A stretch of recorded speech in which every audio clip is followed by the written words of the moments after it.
नमस्कार मित्रों, मैं दुर्गा प्रसाद मिश्र कादंबरी कथामुख की इस कक्षा में आप लोगों का स्वागत करता हूं। इसमें हम लोग सबर सेनापति के वर्णन को देख रहे थे। तो पिछले पाठ में हम लोगों ने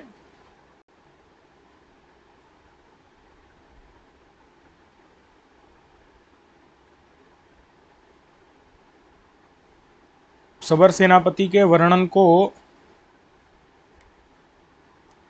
तीसरे भाग में देख लिया था। अभी भी इसका कुछ भाग बचा हुआ है।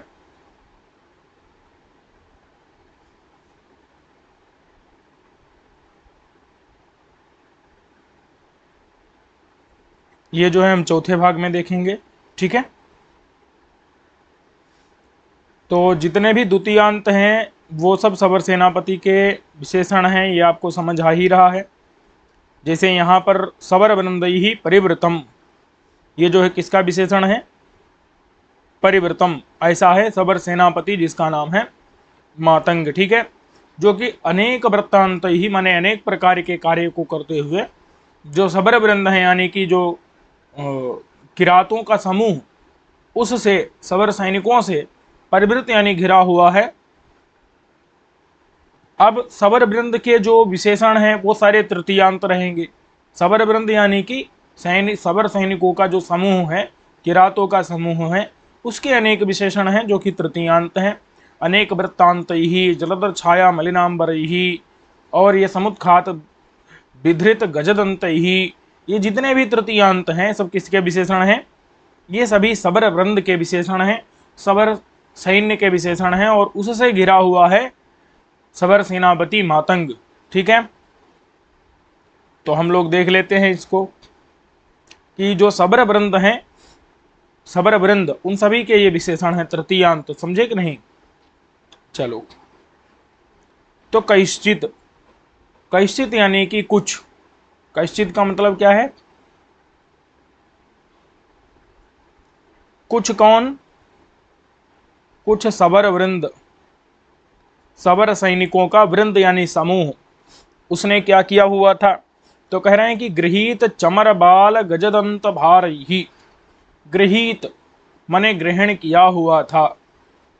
किसको ग्रहण किया हुआ था? तो कह रहे हैं चमर बाल गजदंत भार ही। जो चमर, जो चमर यानी चमर नाम के मृग, उनके बालों को यानी उनकी पूंछ की बालों को, और गज माने हाथियों के, दंत यानी दांत के, भार माने समूह को।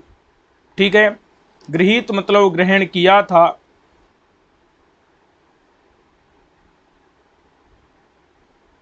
ग्रहण किया हुआ था किसको? चमर। चमर नाम के क्या होते हैं? मृग होते हैं। उनके बाल को यानी उनकी पूंछ के बालों को, ठीक है, उनकी पूंछ के, चमर नाम की मृग के पूंछ के बालों को ग्रहण किया हुआ था। और किसको ग्रहण किया हुआ था? गज माने हाथी के, दंत माने दांतों के, भार यानी समूह को, समुदाय को। समझ में आ गया कि नहीं? तो गृहीता, गृहीता मतलब ग्रहण किया था चमर मृग के बालों को, पूंछ के बाल को, और गज यानी हाथी के दंत माने दांतों के, भार माने समुदाय को। ऐसे कौन थे वो? ऐसे थे समुदाय को जिन्होंने, ऐसे कौन थे? ऐसे थे सबर वृंद माने सबरों का समूह, सबरों का झुंड। समझ में आया कि नहीं आया? जो सबरों का झुंड था उसने ये मतलब, जो सबर मतलब समझ रहे हैं, भील किरात जो थे, उन्होंने क्या कर रखा था?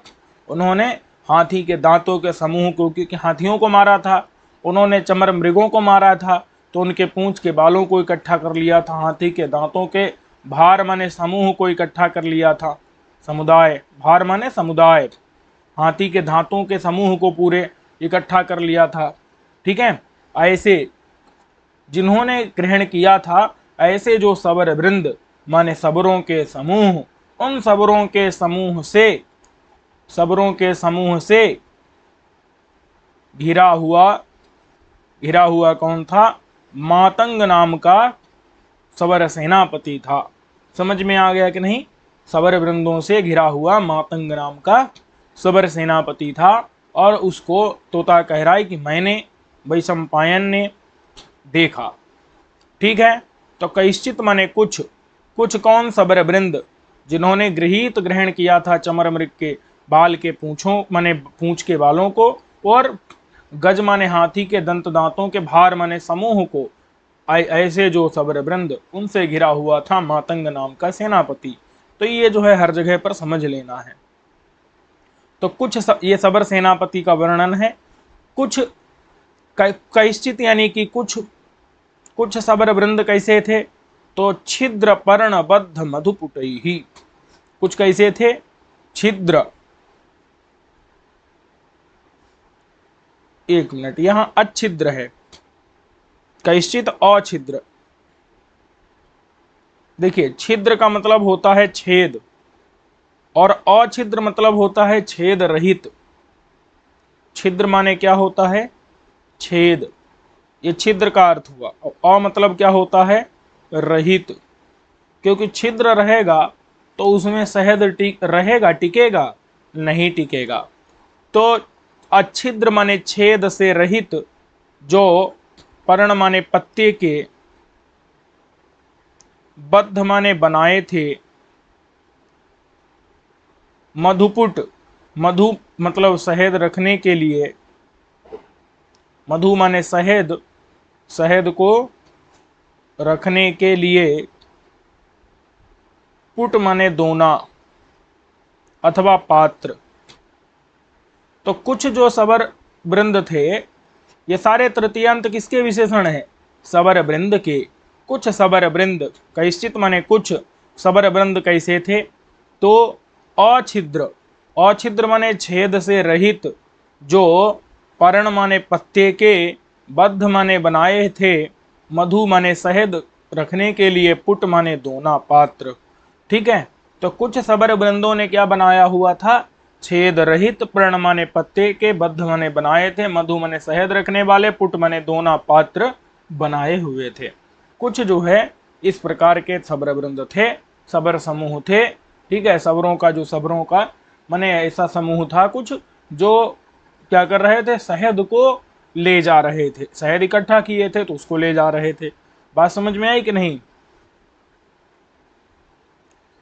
कुछ माने हाथी के दांतों को इकट्ठा किए थे, कुछ चमर मृग के पूंछ के बालों को इकट्ठा किए थे, कुछ शहद को इकट्ठा किए थे। तो इसीलिए वो छेद रहित, पर्ण माने पत्ते के, बद्ध माने बनाए थे, और छिद्र, छिद्र रहित, पर्ण माने पत्ते के, बद्ध माने बनाए थे, मधु पुट माने शहद रखने वाले दोने, पुट माने दोना पात्र बनाए हुए थे, उनमें शहद को इकट्ठा करके ले जा रहे थे। ठीक है, और उनसे घिरा हुआ था मातंग नाम का सबर सेनापति।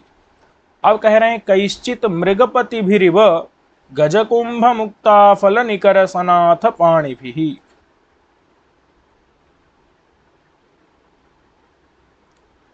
चलिए, कैश्चित माने कुछ, और कुछ कैसे थे? कुछ जो है सबर वृंद कैसे थे वो बता रहे हैं। मृगपति भी इव, मृगपति कहते हैं, मृग माने पशुओं का, पति यानी स्वामी, माना गया है शेर। ठीक है, मृगपति यानी पशुओं का स्वामी क्या माना गया है? शेर। तो कुछ माने कुछ सवर वृंद, इव, इव माने की तरह, किसकी तरह? शेरों की तरह, शेरों की तरह। मृगपति भी इव माने शेरों की तरह, जैसे शेर होते हैं वैसे ही कुछ सवर वृंद थे। क्यों भाई? क्योंकि गज कुंभ, गज यानी हाथी का जो कुंभ, कुंभ कहते हैं मस्तक। ठीक है, मस्तक का, मस्तक के ऊपर जो कुंभ माने घड़े के आकार का जो मांसपिंड होता है उसको कहते हैं।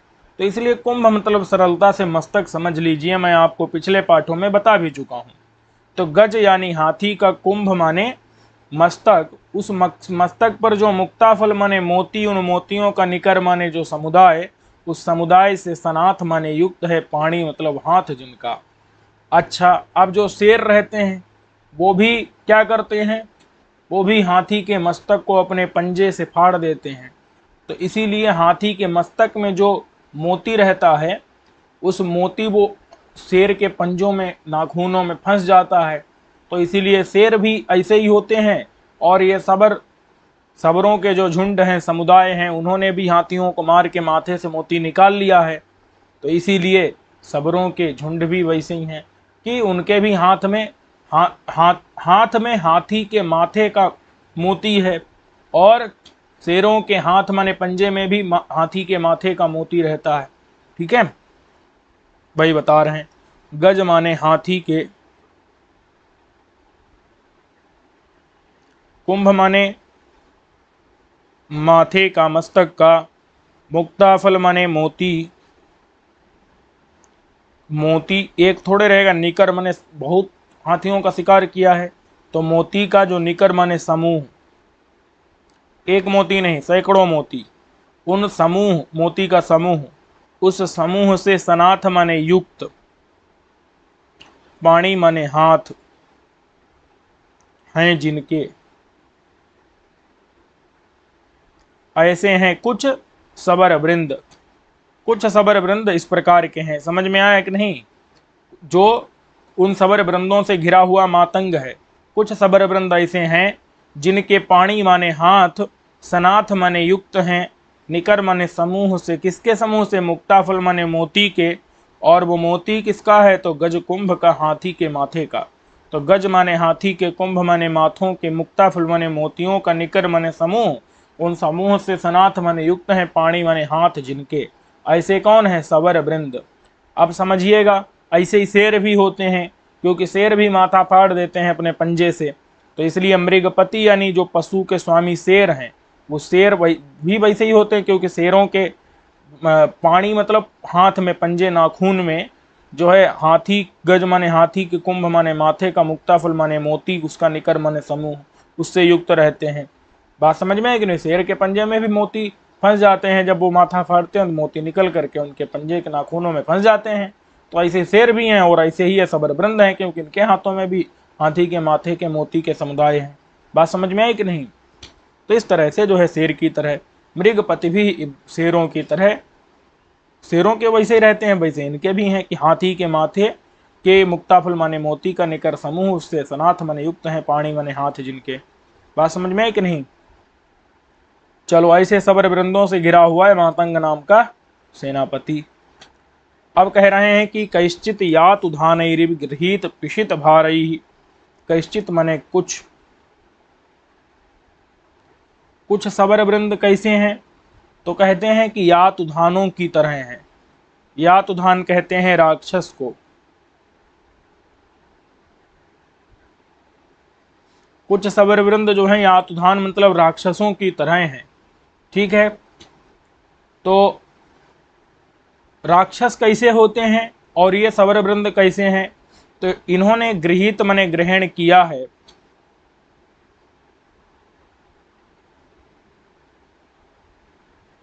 पिसित माने मांस का। अब बहुत से हिरण इत्यादि मारे हैं, तो उनका मांस भी तो ले ही जाएंगे।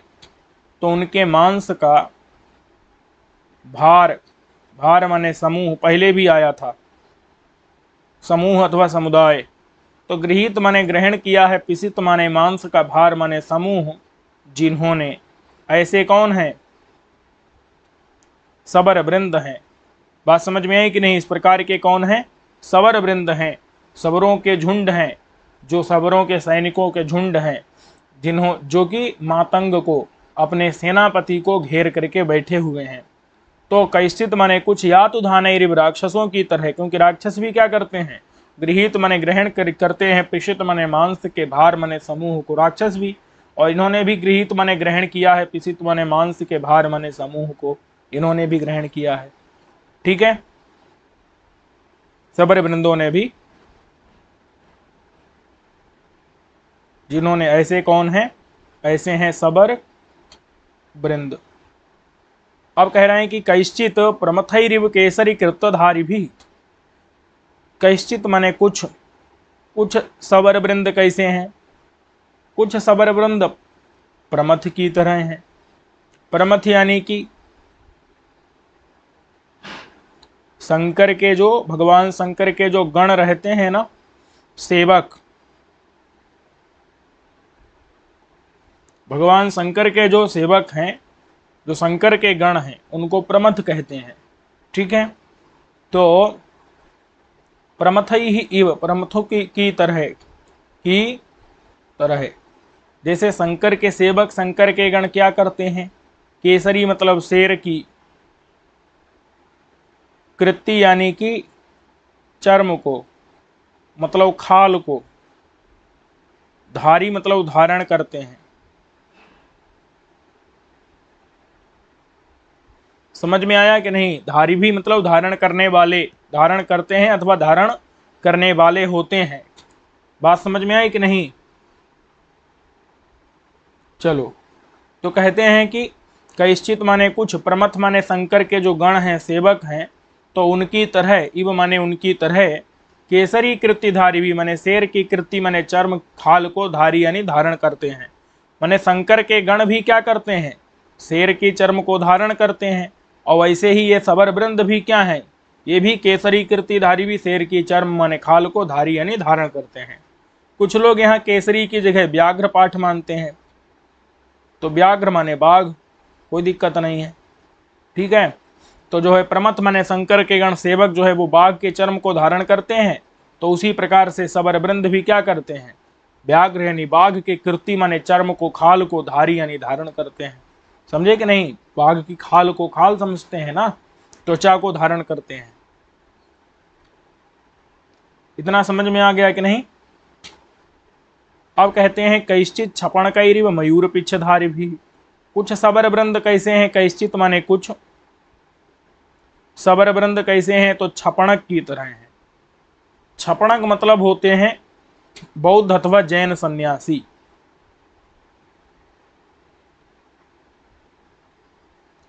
बौद्ध सन्यासी, ठीक है। तो जो बौद्ध सन्यासी हैं वो क्या करते हैं, वो क्या करते हैं, वो जो है मयूर के, मयूर माने मोर के, पिच्छ माने पंख को, धारी मतलब धारण करते हैं।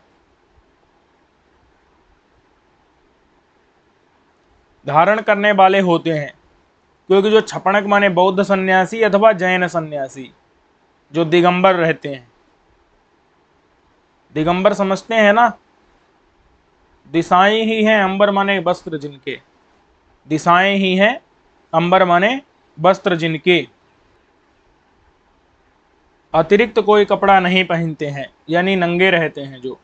तो ठीक है, छपणक यानी जैन दिगंबर सन्यासी ये अथवा बौद्ध सन्यासी। ठीक है, तो बौद्ध मतानुयायी वो जिस इब उनकी तरह माने की तरह, इव माने की तरह, उनकी तरह जो मयूर के, मोर के, पिच्छ माने पंख को, धारी यानी धारण करने वाले, मोर के पंख को जो धारण करने वाले होते हैं। ठीक है, माने वो बौद्ध सन्यासी भी क्या करते हैं, मोर पंख धारण करते हैं शोभा बढ़ाने के लिए, या जो भी उनका प्रथा हो उस आधार पर, और ये भी मोर के पंख को धारण करते हैं।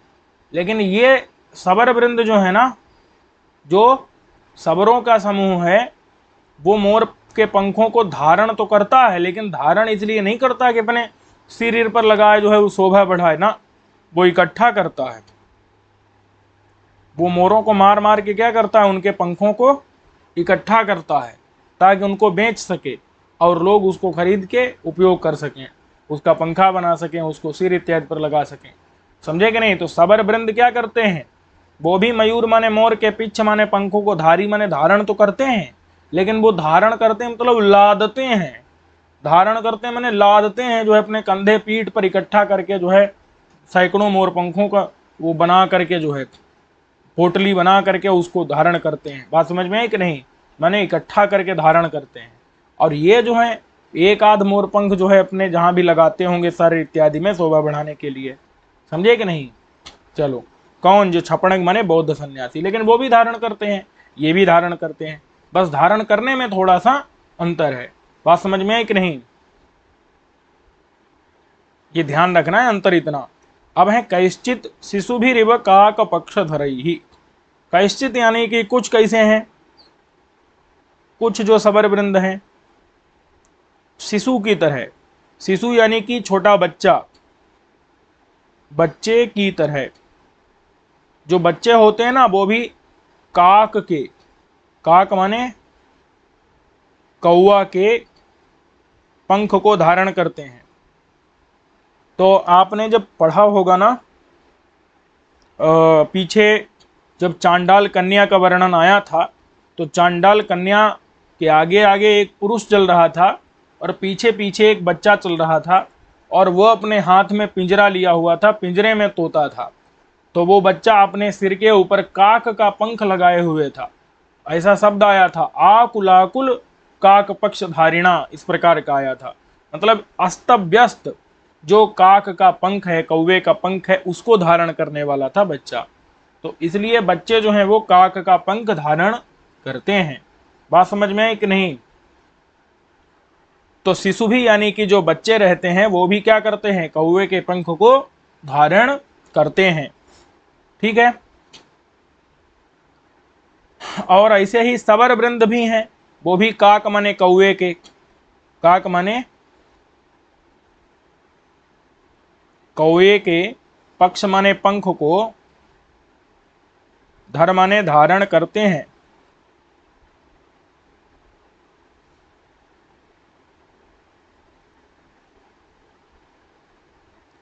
लेकिन वो धारण करना उनका क्या होगा? इकट्ठा करना जैसा होगा कि काक के पक्ष माने कौवे के पक्ष माने पंखों को धर माने धारण तो करते हैं, लेकिन सबर वृंद जो है वो इकट्ठा करते हैं। और बच्चे भी काक के पक्ष को धारण करते हैं, सबर वृंद भी धारण करते हैं, लेकिन सबर वृंद जो धारण करते हैं वो इकट्ठा करते हैं और बच्चे जो है अपने सिर के ऊपर लगाते हैं। समझ में आया कि नहीं?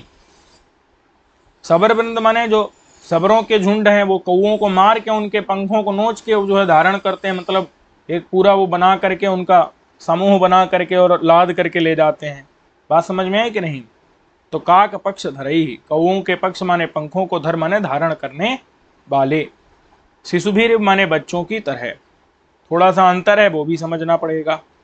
कहते हैं कैश्चित कृष्ण चरितमेव दर्शयद्भिः समुत्खात विधृत गजदन्तैः। कुछ कैसे हैं तो ये बता रहे हैं। कुछ सबर वृंद जो हैं, कैश्चित माने कुछ,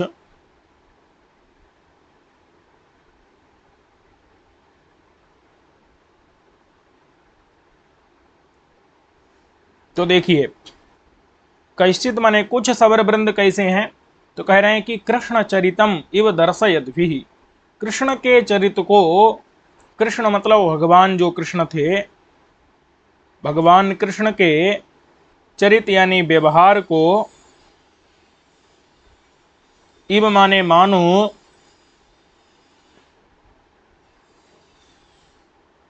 दर्शयद भी मतलब दिखा रहे हो, दिखा रहे, जो दिखाते हुए, दिखा रहे हो।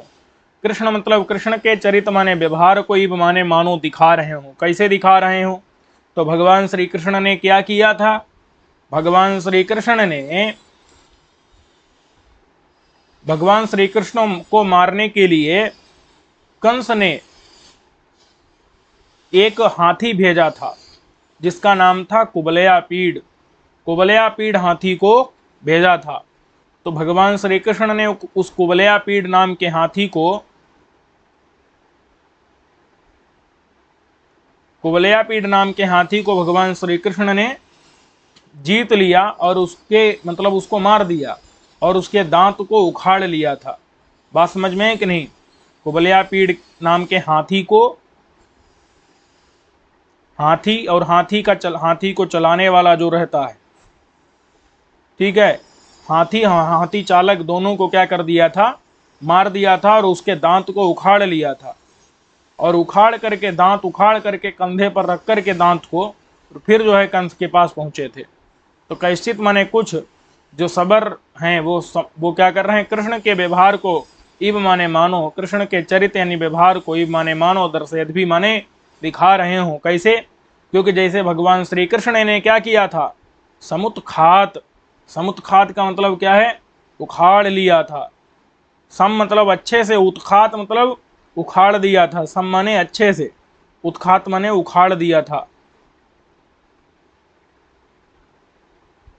उखाड़ दिया और उसके बाद में क्या कर लिया? विधृत। विधृत यानी कंधे पर धर लिया था। विधृत माने धर लिया, रख लिया, धर लिया था। कहां पर? कंधे पर। पहले उखाड़ दिया, समुत्खात कर दिया, फिर विधृत माने धर लिया। तो उखाड़ा सम माने अच्छे से,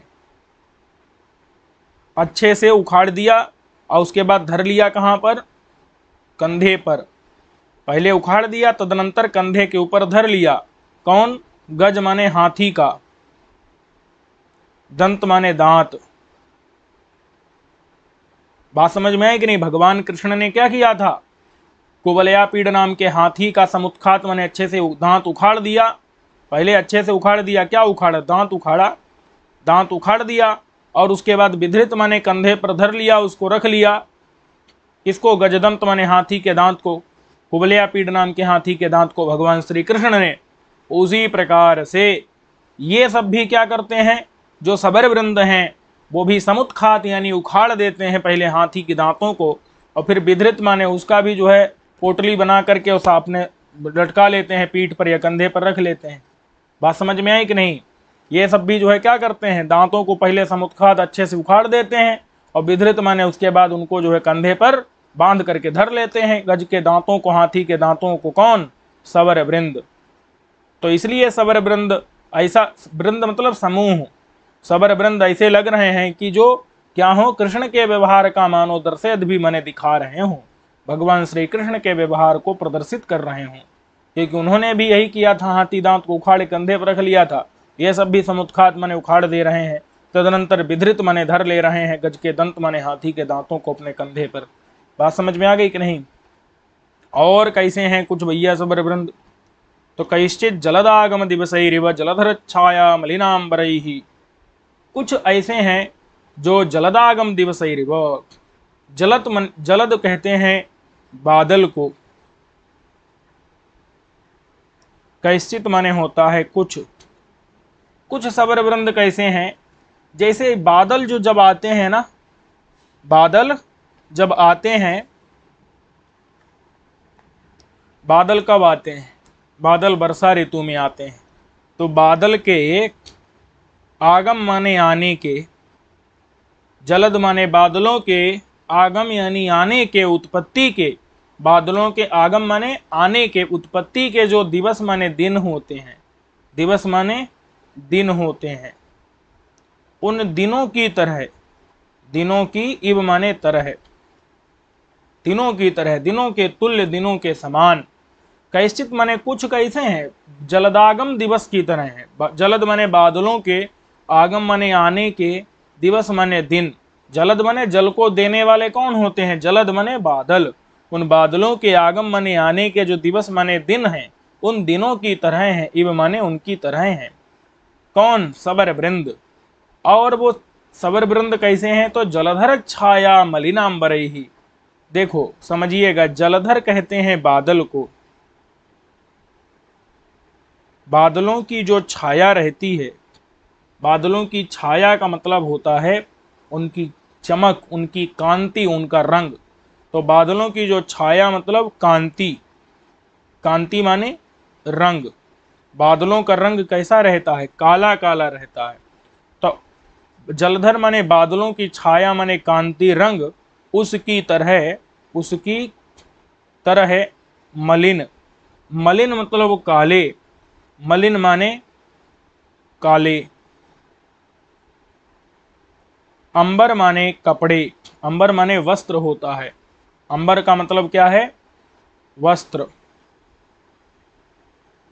ऐसे वस्त्र हैं जिनके,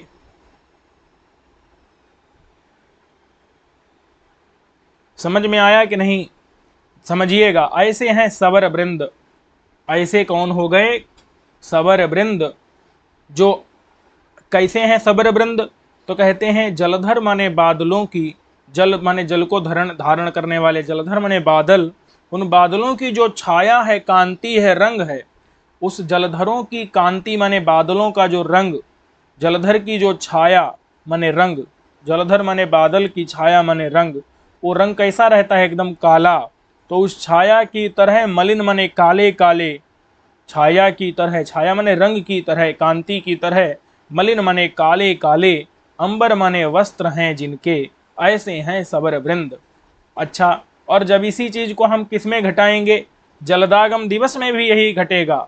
जलद माने बादल के, आगम माने आने के, दिवस माने दिन, उसमें जब घटेगा तो कैसे घटेगा?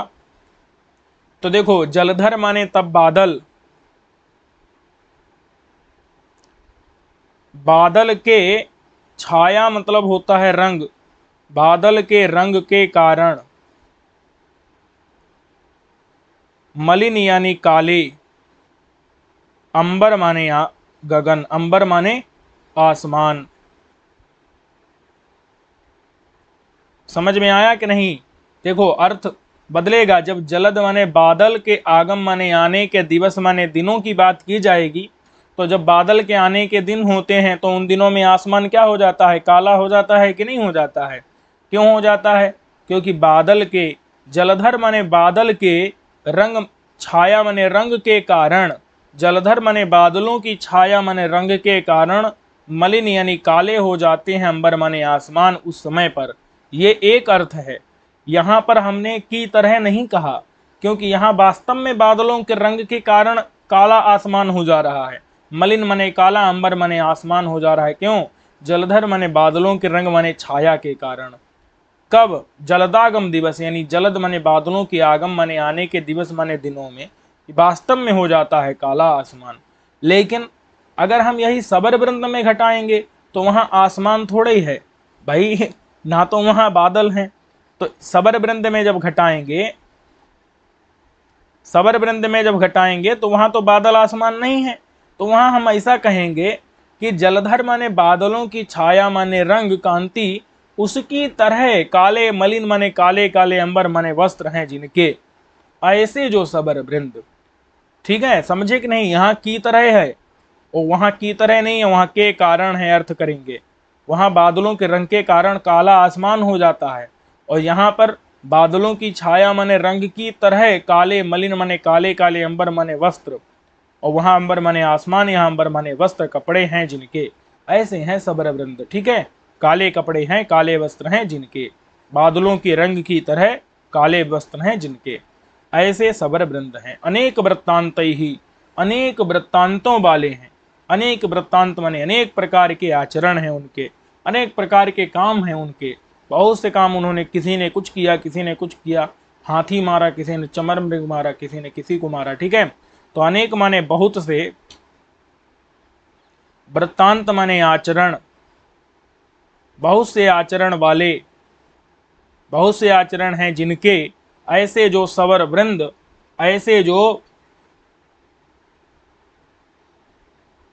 भीलों के समूह, उन समूहों से, ऐसे भीलों के समूहों से, परिवृतम मतलब घिरा हुआ। कौन है? वो मातंग नाम का सवरों का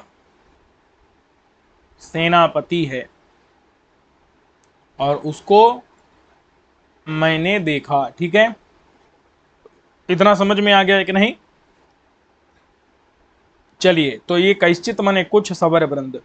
ठीक है, जलदागम दिवस की तरह है, जो कि जलधर की छाया की तरह मलिन अंबर, कपड़े पहने हुए हैं, अनेक वृत्तांत वाले हैं सबर वृंद। ठीक है, जलदागम दिवस में कैसे घटेगा वो भी बता दिया। तो इस प्रकार के सबर वृंदों से परिवृत माने घिरे हुए मातंग नाम के सवर सेनापति को मैंने देखा। अब कह रहे हैं कि अरण्यम इव,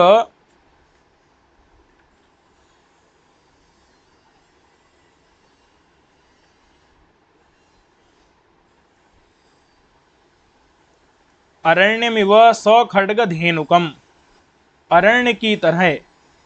ठीक है,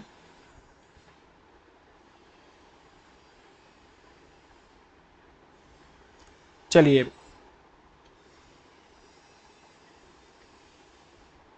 तो अरण्यमिव सखड्गधेनुकम अभिनव जलधरमिव मयूर पिच्छ चित्रचाप धारिणम बकराक्षसमिव गृहीतैक चक्रम अरुणानुजमिव उद्धृतानेक महानाग दशनम भीष्मम इव शिखंडी शत्रुम निदाघ दिवसम इव सतता विरभूत मृग तृष्णम विद्याधरम इव मानस वेगम पारासरमिव योजन गंधानुसारिणम। ठीक है,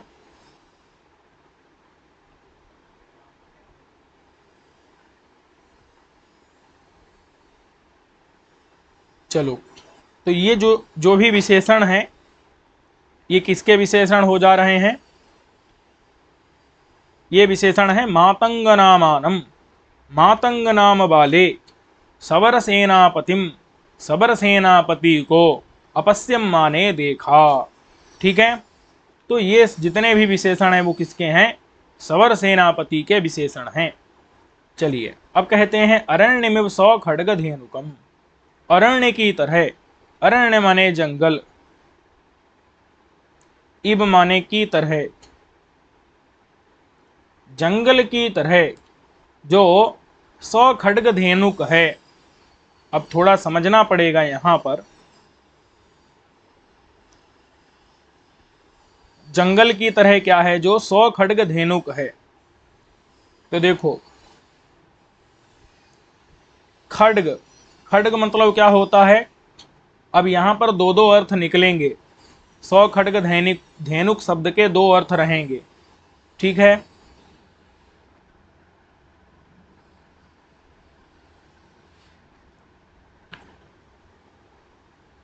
तो जंगल कैसा होता है? खड्ग और धेनुक से युक्त होता है। ठीक है, खड्ग माने गैंडे और धेनुक मतलब होता है जंगली हथिनी।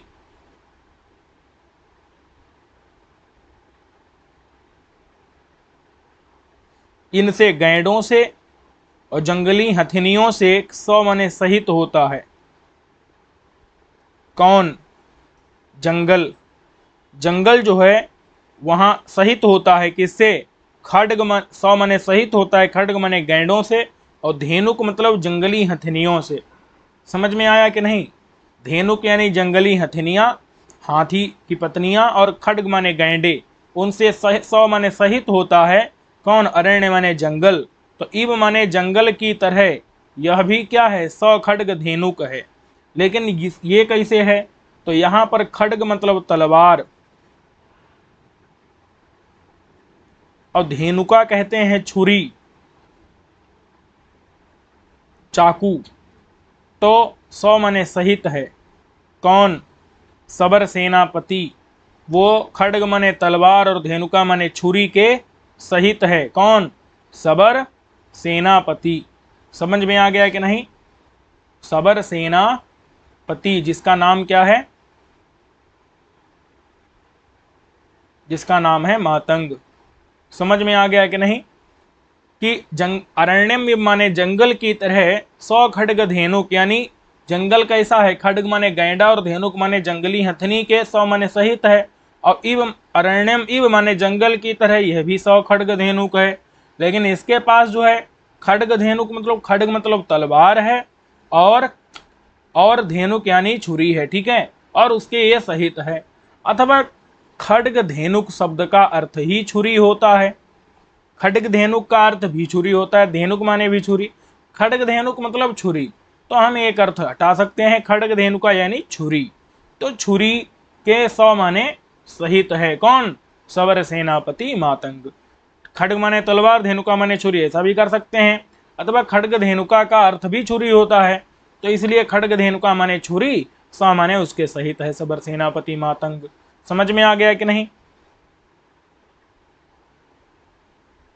अब कह रहे हैं कि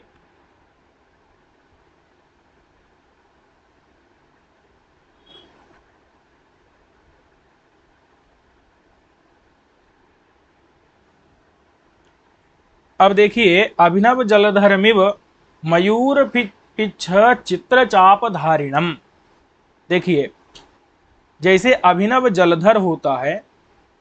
अभिनव यानी कि नूतन, जलधर माने बादल, उस बादल की तरह, इव माने की तरह, बादल की तरह है कौन? तो ये जो सबर सेनापति है, मातंग है, वो बादल की तरह है। अभिनव माने नए नए, जलधर माने जल को धारण करने वाले बादल की तरह है। ठीक है, तो अब देख लेते हैं कैसे है बादल की तरह। तो पहले बादल में घटा लेते हैं। तो मयूर पिच्छ चित्र चाप धारिणम, ठीक है। मयूर माने मोर के, पिच्छ माने पंख। तो मयूर के पंख, जिस प्रकार से मयूर के पंख होते हैं, उन पंखों की तरह चित्र, चित्र का मतलब होता है विचित्र, विचित्र मतलब होता है विविध,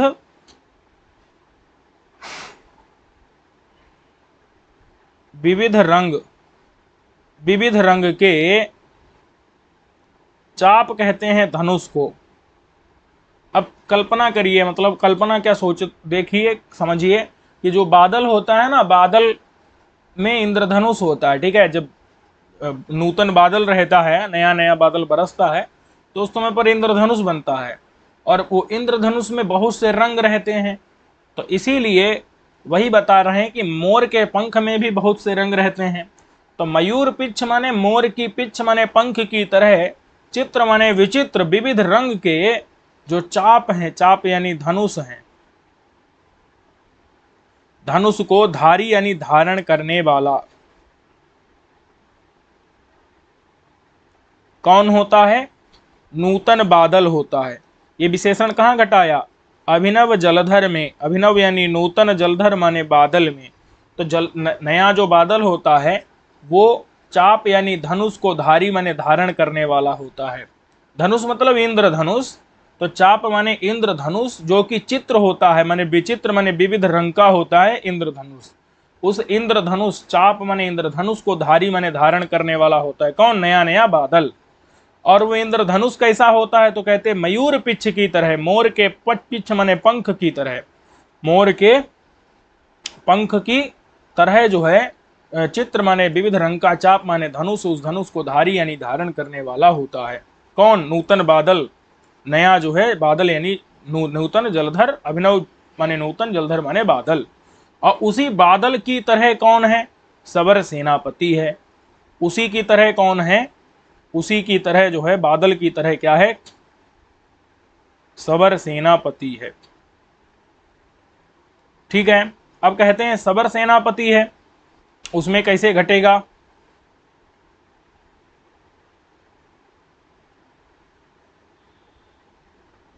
तो मयूर पिच्छ अचित्र चाप धारिणम, ठीक है, माने कि मोर के पंख को चित्र, चित्र माने विविध प्रकार के, चाप यानी धनुष को धारण करने वाला है। सबर सेनापति जो है वो मयूर माने मोर के,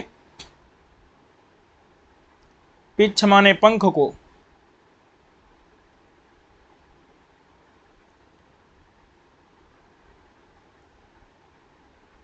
ठीक है, मोर के पंख को अथवा मोर के पंख की तरह, चित्र माने विविध वर्ण के,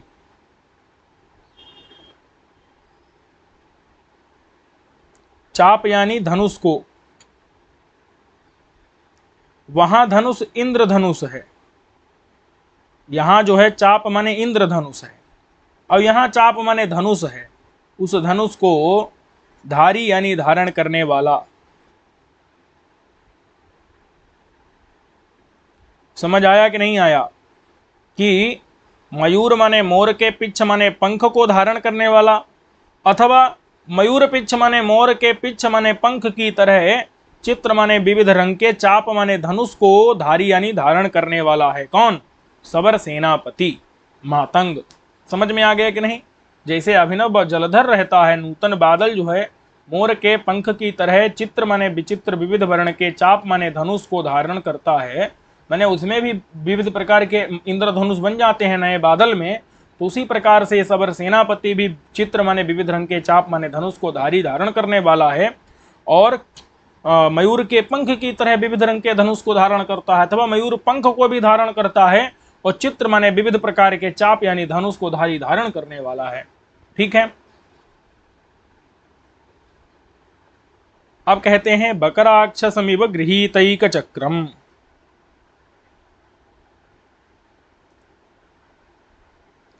तो देख लो, बकराक्षसम इव गृहीतैक चक्रम, बकराक्षस की तरह, जैसे एक बक नाम का क्या था, राक्षस था, और उस राक्षस ने क्या किया था, एक चक्रा नाम की पुरी को ग्रहण कर लिया था। बात समझ में आई कि नहीं?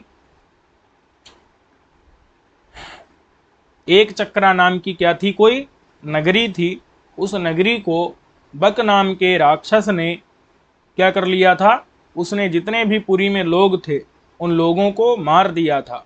ठीक है, लोगों को मतलब मारता रहता था, बहुत लोगों को मार दिया, जितने भी, तो सभी को नहीं मारा, बहुत लोगों को मार दिया और बहुत ज्यादा उपद्रव मचाया। किसने? बक नाम के राक्षस ने। बक नाम का क्या था, राक्षस था, और एक चक्रा नाम की क्या थी, पुरी थी। एक चक्रा नाम की जो पुरी थी उसको बक राक्षस ने, ये जो बक नाम का राक्षस है, इस राक्षस ने एक चक्रा नाम की पुरी को क्या कर दिया था, उसमें खूब उपद्रव मचाया। तो उसके बाद में वहाँ सभी लोगों ने, वहाँ के सभी लोगों ने मिलकर के और राजा के साथ में मिलकर के बैठक की, और फिर बक नाम के राक्षस के लिए एक चक्रा नाम की जो पुरी थी उसमें से रोज एक एक आदमी बक नाम के राक्षस के लिए भेजा जाने लगा। बात समझ में है कि नहीं? एक एक आदमी रोज, एक चक्रा नाम की पुरी से एक एक आदमी रोज बक राक्षस के लिए भेजा जाने लगा और वो उसको खा लेता था। बात समझ में है कि नहीं? और इस प्रकार से वहां के लोगों को, सभी लोगों को एक साथ में मरने से बचाया जा सका। लेकिन कुछ समय बाद क्या हुआ, लाक्षा भवन में जो पांडवों को जलाया जा रहा था, तो वहां से वो लोग भाग करके एक चक्रा नाम की पुरी में पहुंचे और किसी ब्राह्मण के घर रुके, और पता चला उस दिन उसी ब्राह्मण के घर से किसी न किसी एक को जाना था, उसी परिवार की बारी थी। तो अब वहां पर जो है जाने के लिए सभी लोग आपस में उलझ रहे थे कि मैं जाऊंगा इस प्रकार से। तो ये बात कुंती को पता चली, क्योंकि पांडव लोगों ने उसी ब्राह्मण के घर में आश्रय लिया था और उसी ब्राह्मण परिवार में किसी एक को जाने की बारी थी उस राक्षस के पास। तो कुंती ने क्या किया, अपने बेटे भीमसेन को भेज दिया, और भीमसेन ने जाकर के उसको, बक नाम के राक्षस को मार दिया था। तो ये महाभारत की कथा है। समझ में आ गया कि नहीं?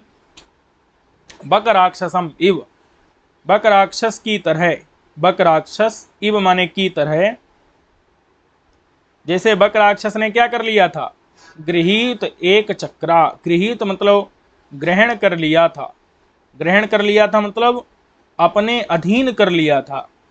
क्या कर लिया था? गृहीत मतलब अपने अधीन कर लिया था।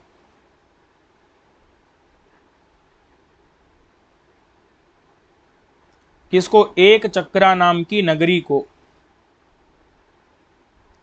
एक चक्रा नगरी को किसने? बक राक्षस ने। तो गृहीत माने ग्रहण कर लिया था, अपने अधीन कर लिया था एक चक्रा नगरी को, जिसने, ऐसा कौन था? ऐसा था बक राक्षस। उसी बक राक्षस की तरह गृहीत माने ग्रहण किया है, ग्रहण किया है एक चक्र को, एक चक्र को जिसने, समझ में आया कि नहीं? एक मतलब एक अकेले, चक्र नाम के अस्त्र को। ऐसा कौन हुआ? ऐसा हुआ मातंग नाम का सवर सेनापति। समझ में आ गया कि नहीं? तो ये समझ आया कि नहीं? गृहीत माने ग्रहण किया है, एक चक्र माने अकेले अस्त्र को, एक चक्र नाम का जो अस्त्र रहता है उसको जिसने ग्रहण किया है, ऐसा है मातंग नाम का सेनापति। और बक राक्षस कैसा है? उसने गृहीत माने ग्रहण कर लिया, अधीन कर लिया है एक चक्रा नगरी को जिसने ऐसा है बक नाम का राक्षस, तो उसकी ये तरह है, क्योंकि वो भी गृहीत एक चक्र है, ये भी गृहीत एक चक्र है। समझ में आया कि नहीं? लेकिन उसने गृहीत एक चक्रा नगरी को गृहीत किया है और इसने एक चक्र, एकमात्र चक्र को ही अपना अस्त्र बनाया है मातंग ने। समझ में आ गया कि नहीं? अब कह रहे हैं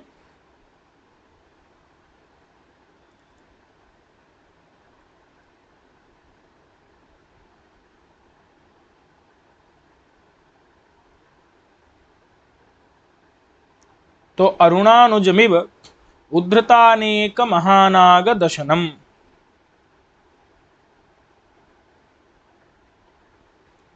अरुणानुज की तरह, देखिए अरुण कौन है भाई?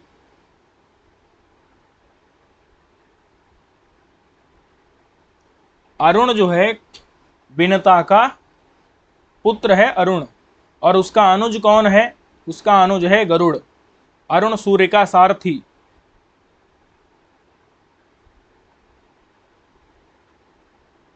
और उसका अनुज माने छोटा भाई, कौन है? गरुड़।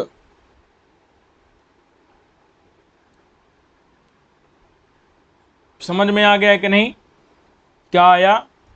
अरुण माने सूर्य का जो सारथी है, उसका अनुज माने छोटा भाई, कौन हुआ? गरुड़। तो उस गरुड़ की तरह, इव माने की तरह है, गरुड़ की तरह है। गरुड़ ने क्या किया था भाई? उद्धृत, उद्धृत कर दिया था, माने निकाला था, अनेक माने बहुत से, महानाग, महानाग मतलब बहुत बड़े बड़े जो सांप हैं उनके दसन को, दसन यानी कि, अच्छा अथवा दसन माने खा लेना, बात समझ में आई कि नहीं? दसन का मतलब खा लेना, तो ऐसा अर्थ करेंगे। उद्धृत मतलब निकाल निकाल करके, जो अनेक महान नाग थे उनके, उनको दसन मने खा लिया था। किसने? अरुणानुज, यानी कि अरुण मने सूर्य, जो सूर्य का सारथी है, उसका अनुज मने छोटा भाई, कौन? गरुड़। अरे गरुड़ पक्षी क्या करता है? नागों को खा लेता है। तो उद्धृत मतलब जो नीचे जो है निकाले गए, जो गड्ढों से निकाल लिए गए हैं। उद्धृत माने निकाल लिए गए, जो निकाले गए, अनेक माने बहुत,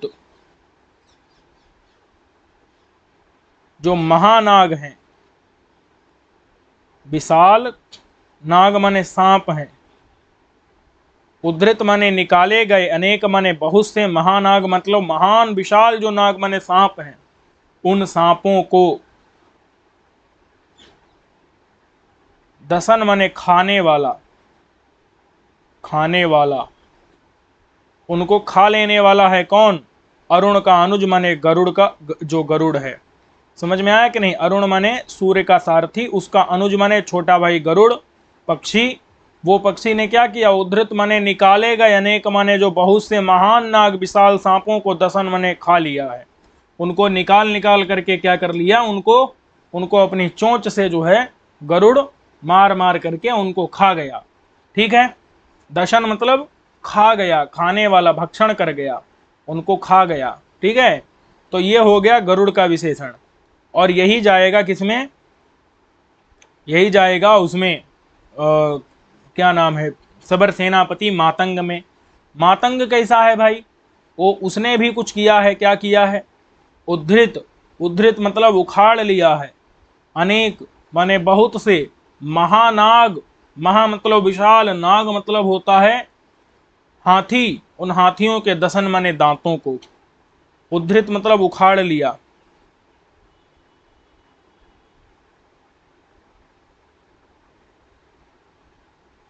उखाड़ लिया, अनेक माने बहुत से, महानाग मतलब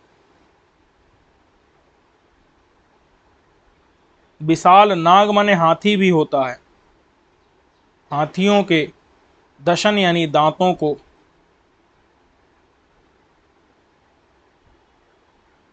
जिसने, समझ आया कि नहीं?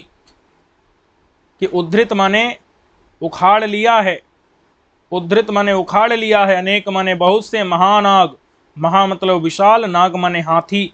तो महान जो नाग माने हाथी हैं, उन हाथियों के दसन माने दांतों को जिसने, तो दसन माने दांतों को किसके, विशाल हाथियों के, महानाग के दांतों को, अनेक माने बहुत से जो महानाग उनके दसन माने दांतों को उद्धृत माने उखाड़ लिया है जिसने, ऐसा कौन हो गया, ऐसा हो गया ये मातंग नाम का सबर सेनापति।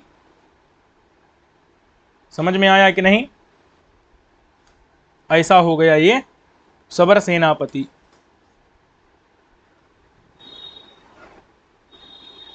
तो इस पाठ को यहीं तक रखते हैं, अगले पाठ में मिलेंगे। कुछ विशेषण इसके बचे हुए हैं, उनको हम लोग देख लेंगे अगले पाठ में। ठीक है, यहां तक आप लोगों को समझ में आ गया होगा।